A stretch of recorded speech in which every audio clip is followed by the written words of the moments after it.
بسم اللہ الرحمن الرحیم۔ السلام علیکم۔ مولانا جلال الدین رومی رحمۃ اللہ علیہ فرماتے ہیں، خدا جب کسی بدبخت کو دکھ دینا چاہے تو وہ بدبخت ناشکری کا راستہ اختیار کر لیتا ہے۔ مولانا جلال الدین رومی رحمۃ اللہ علیہ فرماتے ہیں، وہ لوگ جن کی نگاہیں جامد نہیں ہیں وہ باطنی ترقی کرتے ہیں اور حجابات کو چاک کرتے ہیں۔ مولانا رومی رحمۃ اللہ علیہ فرماتے ہیں، گمراہی بھی علم سے پیدا ہوتی ہے اور دولت بھی، جیسے تری سے کڑواہٹ اور میٹھا پن۔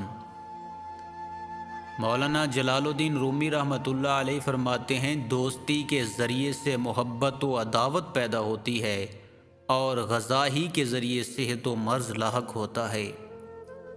مولانا رومی رحمۃ اللہ علیہ کا قول مبارک ہے، جو شخص تعلیم کو قبول نہیں کر سکتا وہ شخص یقیناً قابل گواہی نہیں ہو سکتا۔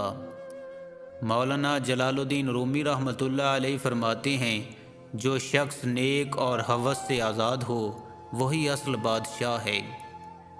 مولانا رومی رحمۃ اللہ علیہ کا قول مبارک ہے، تدبیر وہی کارگر ہوتی ہے جو تقدیر کے حسب ہلال ہو۔ مولانا جلال الدین رومی رحمۃ اللہ علیہ فرماتے ہیں، عقل حقیقی وہی ہے جو اپنے خالق سے فیض یاب ہو، جو عقل عطا کے اثر سے پیدا ہو وہ عقل ہی نہیں۔ مولانا رومی رحمۃ اللہ علیہ فرماتے ہیں، خاموش رہو، صرف خدا ہی تمہارے دل کا بوجھ ہلکا کر سکتا ہے۔ مولانا جلال الدین رومی رحمۃ اللہ علیہ فرماتے ہیں، پرسکون وہ ہے جس کو کم یا زیادہ کی فکر نہیں ہوتی۔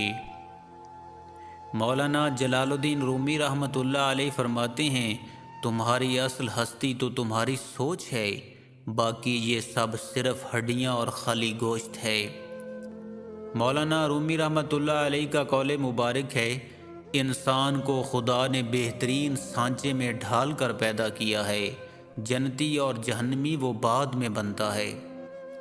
مولانا جلال الدین رومی رحمۃ اللہ علیہ فرماتے ہیں، اللہ تعالیٰ جب کسی بندے سے ناراض ہوتا ہے تو اسے پاکیزہ لوگوں کی عیب جوئی میں مشغول کر دیتا ہے۔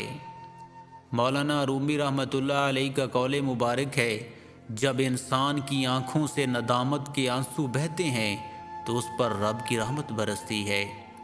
مولانا جلال الدین رومی رحمۃ اللہ علیہ فرماتے ہیں، اگر ہر بیہودہ محض اپنی عقل سے حقیقت کو پا لیتا تو اللہ تعالیٰ اتنے انبیاء کو کاہے کو بھیجتا۔